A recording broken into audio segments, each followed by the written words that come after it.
but he was the former Vice President for External Affairs at the College of Staten Island.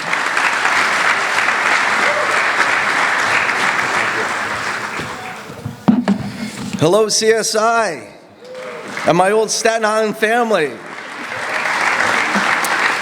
It's good to be home again. I want to thank President Lynch, Vice President Robert Wallace, and his great team, as well as the Willowbrook Mile Committee and others for allowing me to maintain my connection to all of you. What a remarkable gift and privilege. I will not hazard an attempt to recognize everyone who has, in small or large part, contributed to the culmination of today's ribbon cutting and dedication. I left that to these poor souls here trying to recognize everybody in the audience, so they're doing a great job. But I think one of the remarkable things about the Willowbrook Mile is that it reflects this large, dynamic community we see around us today. The community of people who have come together to ensure that the history of the Willowbrook State School will remain alive and tangible for current and future generations, rightly at the place where it happened. One member of that community was mentioned earlier as former President William J. Fritz. Spoke to Bill the other day and asked me to bring greetings on his behalf, as he was, to his great disappointment, and Bonnie's, unable to be with us here today. It was Bill who I and my great team here had the honor of helping to effectuate his vision to better connect CSI to its community, to become, as he used to say, a part of Staten Island as opposed to apart from, by embracing our legacy of place. And central to his vision was CSI's engagement of our Willowbrook State School history, which he knew was long, I'm going to say it again, long overdue. Under this grand Willowbrook umbrella, we were empowered to provide greater support, energy, and attention to all of CSI's initiatives supporting individuals with intellectual and developmental disabilities, including the Creative Exchange and Melissa Riggio programs, Center for Accessibility, and of course, our academic programs as well. The impact of the Willowbrook Mile, it says it's a mile, itself extends far and wide, in my case 708 miles to be exact, to also now include my institution, Indiana University, as I have brought the story of Willowbrook to my institution in the Midwest. I want to share with you today, thank you.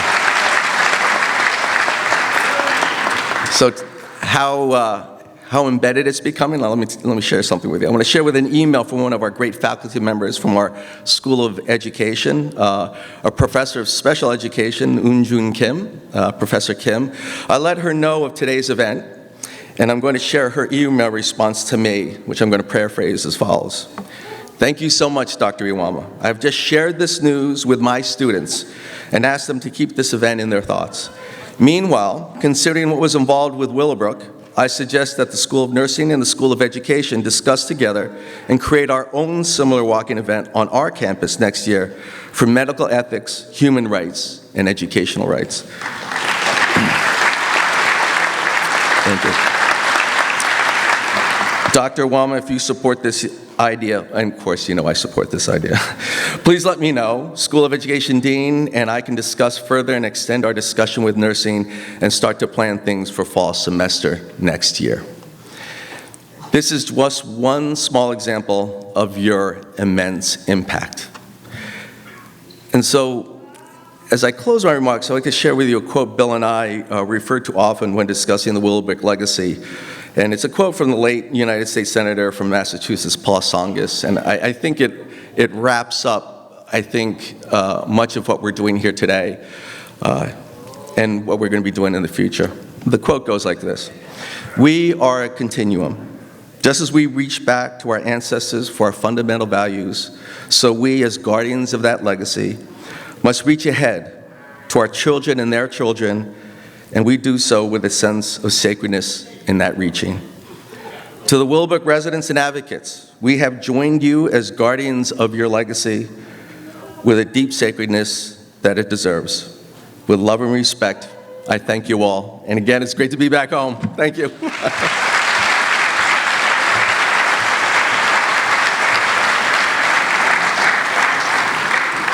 Thank you. And now I have the impossible task of introducing somebody that everyone knows, because she's so central to the Willowbrook story. I'm very grateful to be able to ask Diane Buglioli to speak. She's fantastic. She's the co-founder and board member of A Very Special Place Incorporated, and without exaggerating, I will say that the Willowbrook Mile began in her heart.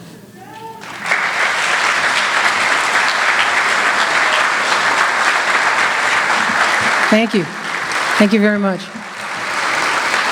I was glad they sat me close to the mic, because I always feel that it's an awkward moment when the applause stops before you get to the mic. So thank you for your part in making me feel good about that.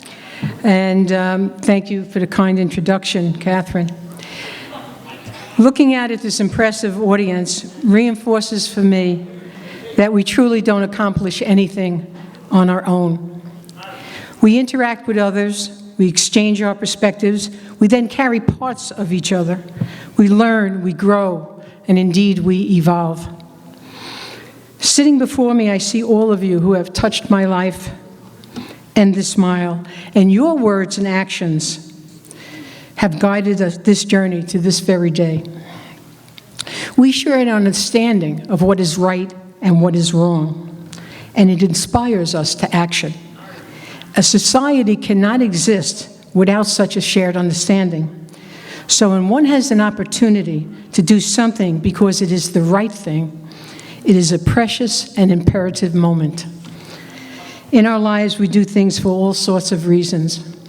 To advance our careers, to help our families. Sometimes it's menial, just to stop our neighbors from bothering us, right? But in the case of this mile, we had the opportunity to do something just because it is purely good and right. Excuse me for saying this on a college campus, but we done good.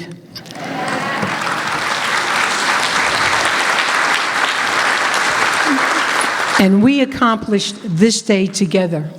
Like each of you, each of us, this property has evolved. The original 380-acre Willowbrook campus is presently the site of a 4-year college, a resource center for people with developmental disabilities, a renowned research institute, and now the Mile. This property has evolved to something it never was before.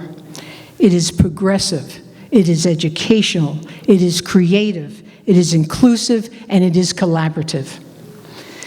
Whether you have been involved for years or you are here today to support this project, we share together the bittersweet story of this property, the isolation and tragedy of institutionalization, the heroic activism that closed it, and the uphill battle for needed supports and opportunities for people with developmental disabilities and their families. The 12 milestones or stations of the mile explore so many facets of the story, hopefully giving the visitor a textured understanding of not only the struggle, but the progress. These visitors will also now have the opportunity to learn and evolve and hopefully realize the daunting challenges that still exist before us. Although this institution is presently closed and people are no longer routinely locked away, people today are locked out of services due to long waiting lists and a critical staffing crisis. It looks different, but the need for activism is as strong today as it was then. This mile gives us a blueprint.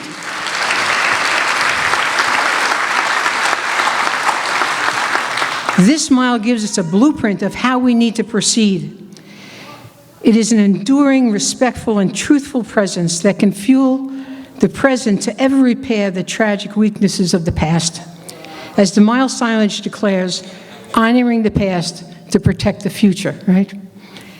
In honoring the past, it is imperative to not only acknowledge those powerful and driven activists, but also to pay tribute to those people who lived here. There were nearly 6,000 people who were deprived of the opportunity to grow, learn, and evolve with support in a setting of care.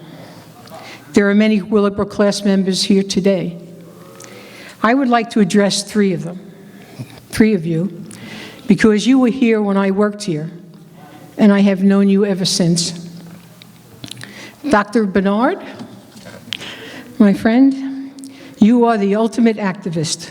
You founded the New York State Self-Advocates Association, giving others around you a meaningful and heard voice in their lives.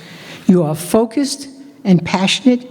You are a good man who I am proud to know.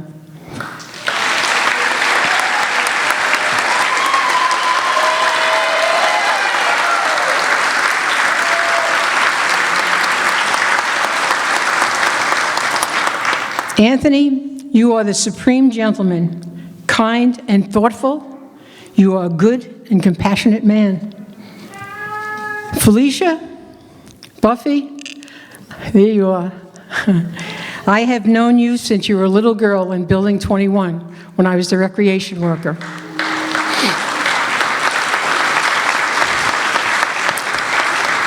When I went on the day room and I asked who wanted to take a walk on Ordinary Road, you would say, "Me, Diane," and flash that smile that you still have today. You are a good daughter and a good friend. You are a good woman with a contagious joy for life.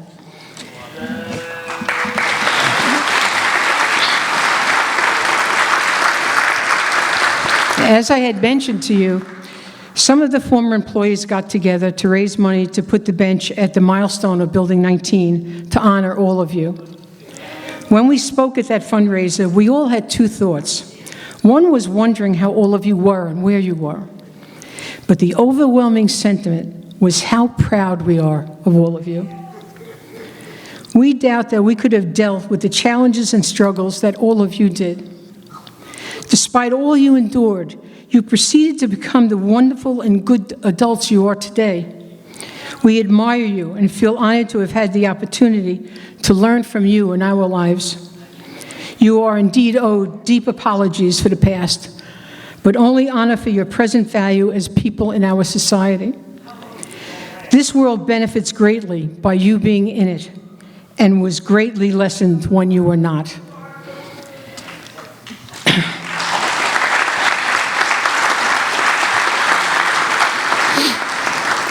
I hope that we have been successful in infusing the smile with our respect for those who suffered through this experience, and that the spirit of all of the class members resides here on this path. Some may consider this a mile of hope, but I feel that hope is not enough. There's an African saying which I quote a lot: "When you pray, move your feet." You can pray to your Maker or whatever you believe in, but move your feet in the direction needed to reach your goal. Take personal action. Not only walk this mile here on this property, but take meaningful steps in your everyday lives. Think critically and strive for sustainable efforts to reach social justice for all people. Always moving forward, never back. Be the change that you want to see. Please consider, and perhaps commit to it today, that when you take such action in your life, do it with the passion of Bernard, the kindness of Anthony, and with the joy of life like Felicia. Thank you so much for being here and making this a very, very good day. Thank you.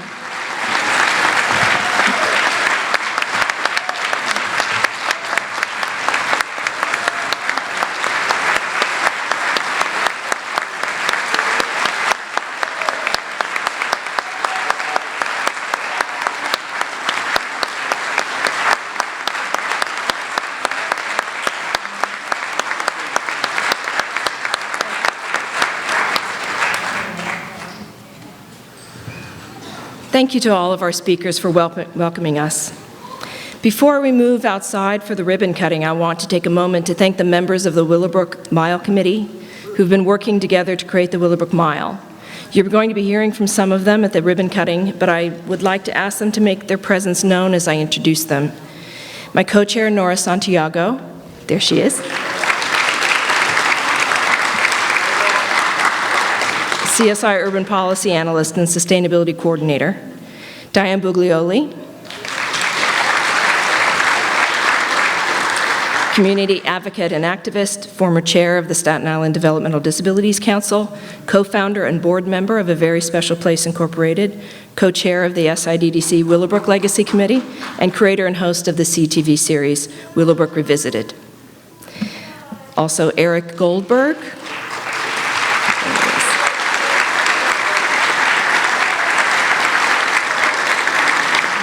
Eric is a self-advocate, an SIDDC board member, and a graduate of the Melissa Riggio program at CSI.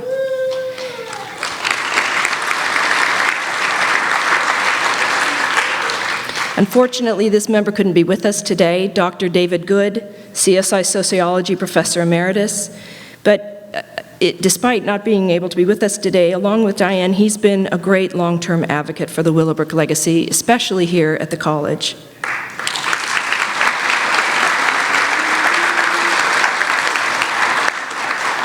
Laura J. Kennedy, who's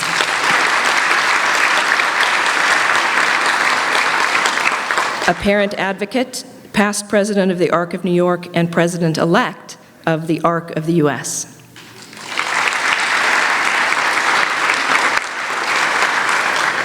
Yorma Losi, registered architect, lead AP BD+C, campus planning office.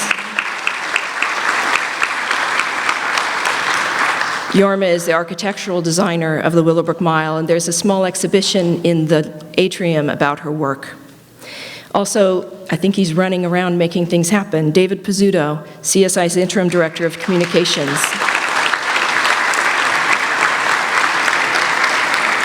And you'll be seeing him in a moment. Jose Rivera, who's a community advocate and brother of a former Willowbrook resident.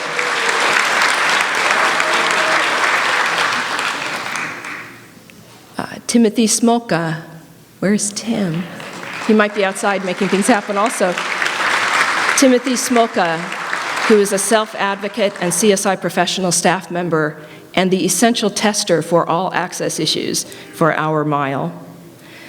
Finally, Dr. Nellie Tornacki, CSI special education professor in the School of Education. Nellie has organized tours that will commence during the luncheon, so you'll see signs directing you to the different tours. And of course, you're welcome to tour on your own. I'd like to thank all of our members for their years of service and for your commitment that the Willowbrook story and the Willowbrook Mile will spur us to a brighter and more just future for persons with intellectual and developmental and other disabilities, and for all of those who love them. And now we're going to move to the ribbon cutting outside at the Halloran station of the Willowbrook Mile.